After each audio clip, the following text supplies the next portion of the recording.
नमस्कार दोस्तों, welcome to 10x trader. मैं हूं राजेश कुमार और इस वीडियो में एक ऐसी कंपनी के बारे में बात करने वाला हूं जो बहुत ही अच्छा खासा आपको ग्रोथ दिखा रही है। ऑलमोस्ट आपका 50% 60% से हर क्वार्टर में ग्रो कर रही है और अगर ईयर ऑन ईयर बेसिस पे देखें तो प्रॉफिट को 3-4 गुना भी कर दे रही है।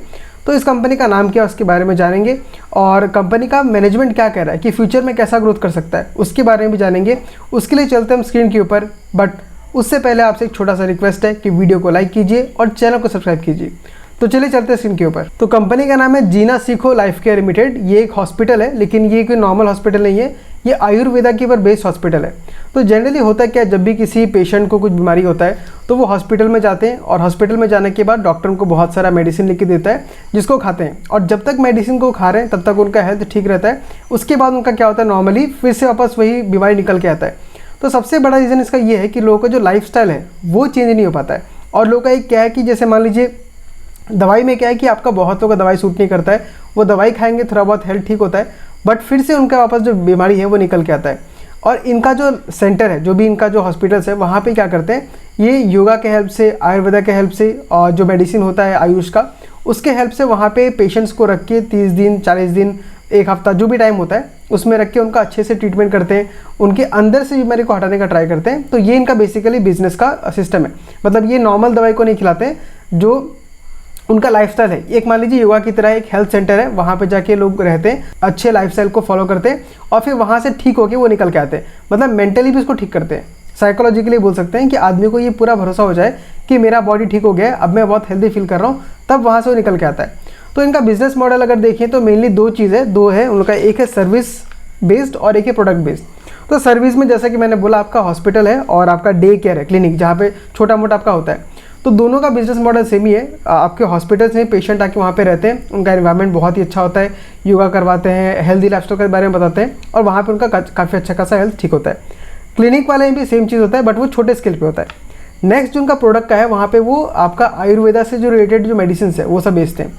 अब बेचने का इनके पास 2 तरीका है। ओवर द काउंटर, मतलब जो दवाई लेने के लिए आपको जनरली डॉक्टर का जरूरत नहीं पड़ता है, आप नॉर्मली जाके खरीद सकते हैं, तो वो बेचते हैं। तो उनका बेचने का भी 2 चैनल है। एक तो है बिजनेस टू कस्टमर, जैसे नॉर्मली वो कहीं ऑनलाइन प्रचार करेंगे या कस्टमर को डायरेक्टली कॉल करेंगे, वहाँ से इनका सेल्स जनरेट होता है।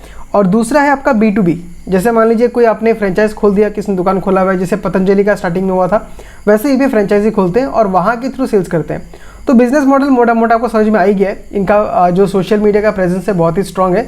मैंने बहुत सारे फेसबुक पोस्ट, इंस्टाग्राम में देखा, काफ़ी अच्छा खासा एंगेजमेंट मिलता है, तो वहाँ से भी काफ़ी अच्छा खासा सेल कर लेते हैं। तो इनका कंपनी में ग्रोथ अगर आप देखेंगे तो बहुत ही ज़्यादा अनबिलीवेबल ग्रोथ है। मतलब छोटी कंपनी है और ऐसा आयुर्वेदा का हॉस्पिटल अगर बोलूँ तो जहाँ तक मेरे ख्याल से ये बहुत ज़्यादा पॉपुलर है, बाकी उतने पॉपुलर नहीं है। और जिस तरीके से काम कर रही है, काफ़ी एग्रेसिव है कंपनी ग्रोथ में।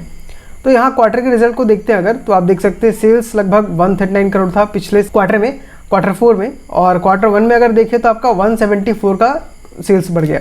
तो क्वार्टर बेसिस पे आपका जो सेल्स ग्रोथ हुआ है वो लगभग 25% का हुआ है, और ईयर ऑन ईयर बेसिस पे देखेंगे तो लगभग 74% का हुआ है। तो काफ़ी अच्छा खासा ग्रोथ दिखा है। बट यहीं पे अगर आप पैट में देखेंगे तो आपको बहुत ही अच्छा चीज़ नज़र आएगा।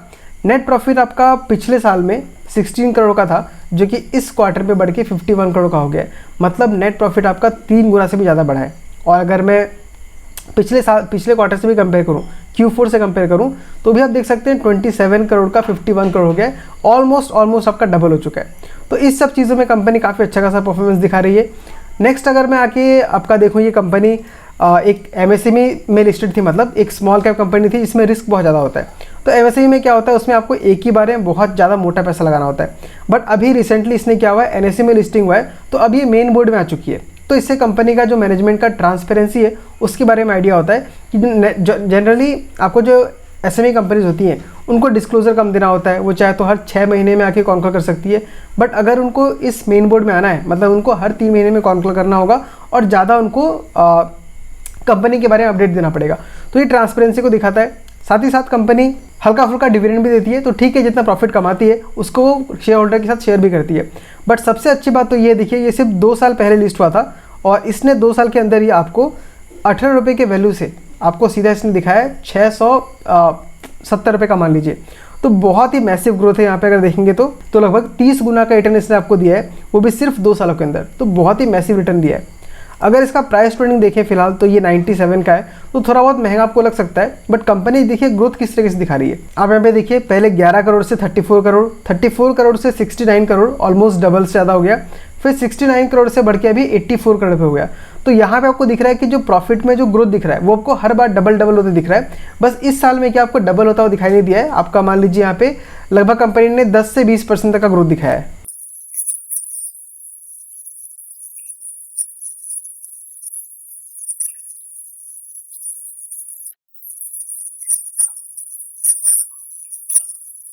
तो जो भी आयुर्वेदास के कॉलेजेस हैं उनके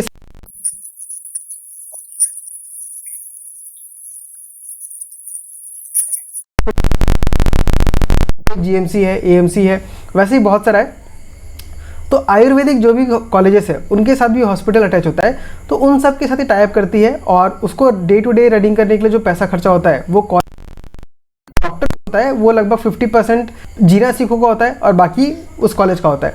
तो इससे क्या होता है, उनका खुद का पैसा बहुत ही कम होता है, उसमें वो रेवेन्यू शेयरिंग करती है। तो जितना प्रॉफिट आता है उसमें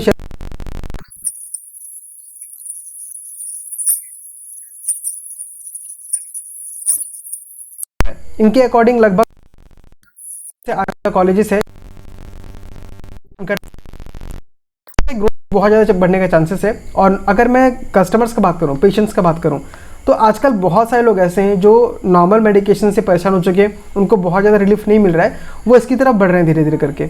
इसी वजह से पतंजलि भी काफ़ी अच्छा खासा ग्रो किया था, और आयुर्वेदा वाला भी अगर सही से काम करता है तो काफ़ी अच्छा खासा ग्रोथ देखने के लिए मिल सकता है। अब मुझे इस कंपनी के बारे में अगर मैं अपना ओपिनियन शेयर करूँ तो मुझे लगता है कि थोड़ा महंगा कंपनी तो है, बट जिस तरीके से कंपनी ग्रोथ दिखा रही है आप उस पर एक बेट ले सकते हैं। मैं खुद से भी इसमें इन्वेस्ट नहीं कर रहा हूँ, बट मैं इसमें 1% या 0.5% डाल के मैं इसको धीरे टेस्ट करूँगा, क्योंकि इतना हाई ग्रोथ वाला कंपनी को मिस नहीं करना चाहता। सिर्फ 8,000 करोड़ के आसपास का इसका मार्केट कैप है, तो अभी अगर ये 10 गुना ही बढ़ता है तो भी सिर्फ 80,000 करोड़ की कंपनी होगा, यानी ग्रोथ के चांसेस बहुत ही ज़्यादा है। इसमें सिर्फ वैल्यूएशन के डर से मैं इसमें पोजीशन लेने से डरूंगा नहीं, धीरे धीरे करके बिल्ड करूंगा, और जैसा कंपनी अच्छा करती जाएगी उसी तरीके से मैं इसमें आगे बढ़ता जाऊंगा। एक बात कंपनी के बारे में और भी मैं जो नहीं बता पाया वो ये है कि कंपनी को एक बेड लगाने में, मतलब मान लीजिए हॉस्पिटल्स को हम कैसे देखते हैं पर बेड कितना खर्चा आता है, तो कंपनी बोलती है कि उसको एक बेड लगाने में लगभग 2 से 3 लाख रुपये खर्चा आता है। और यही बात मुझे बहुत ही अच्छा लगा इस कंपनी के लिए, क्योंकि नॉर्मल हॉस्पिटल्स को एक बेड लगाने का अगर मैं टोटल खर्चा देखूं, बेड लगाने का मतलब सिर्फ एक बेड लगा देना नहीं होता है, पूरा इंफ्रास्ट्रक्चर को डेवलप करना होता है। तो हम एक बेड में कितना खर्चा हुआ उसको मिला के एक बेड पे लेके आते हैं। तो बाकी जो कंपनीज होते हैं नॉर्मल हॉस्पिटल जो है उनको लगभग 1 से 2 करोड़ का खर्चा पड़ता है, बट इस कंपनी को सिर्फ 2 से 3 लाख का खर्चा पड़ता है, क्योंकि उनको बहुत ज़्यादा इक्विपमेंट लेके नहीं आना है, इनको सिर्फ अच्छे लाइफस्टाइल को दिखाना है, अच्छा हेल्थ सिस्टम दिखाना है, तो उसमें उनको मशीन पे उतना खर्चा नहीं करना पड़ता। तो ये कंपनी के लिए बहुत पॉजिटिव है। और जो आपका ट्रीटमेंट होता है, जहाँ बाकी हॉस्पिटल्स में आपको 80,000, 90,000, 1 लाख तक खर्चा होता है, वही चीज़ यहाँ पे आपको 8,000, 10,000, 15,000 तक में होता है। तो कॉस्ट भी काफ़ी अच्छा है और कंपनी का मार्जिन भी काफ़ी अच्छा है। आपको यहाँ मार्जिन में पिछले साल का क्वार्टर 1 अगर देखूँ तो लगभग इनका जो एबिट मार्जिन था वो 25% का था, फिर क्वार्टर 4 में 34% का हो गया, और क्वार्टर 1 में इस क्वार्टर में कंपनी ने 45% का मार्जिन अचीव कर लिया है, जो कि बहुत ही अच्छी बात है कंपनी के लिए। तो मुझे तो कंपनी बहुत ज़्यादा पसंद आ रहा है, बट मैं फिलहाल इन्वेस्टेड नहीं हूँ, तो आपको भी मैं रिकमेंडेशन की तरह नहीं बोल रहा हूँ। मुझे कंपनी बहुत इंटरेस्टिंग लग रहा है, इसके ऊपर मैंने पहले वीडियो बनाया, और क्वार्टर 1 का रिजल्ट निकलने के बाद मैं फिर से वीडियो बना के दे रहा हूँ कि काफ़ी अच्छा खासा ग्रो कर सकता है। बट आपको इसमें इन्वेस्ट करना है कि नहीं करना है, ये डिसीजन आपको खुद ही बनाना है। मैं जिस दिन इन्वेस्ट करूँगा उस दिन मैं यूट्यूब पोस्ट में डाल दूंगा, तो अगर आप मुझसे कनेक्ट करना चाहते हैं तो इस वीडियो को लाइक कीजिए और चैनल को सब्सक्राइब कीजिए, ताकि जब भी मैं इसके बारे में कोई अपडेट दूं तो आपको पता चल जाए। तो दोस्तों आज के वीडियो में इतना ही, मिलता है आपसे अगले वीडियो में किसी अगले स्टॉक के साथ। तब तक के लिए tata, bye bye, take care.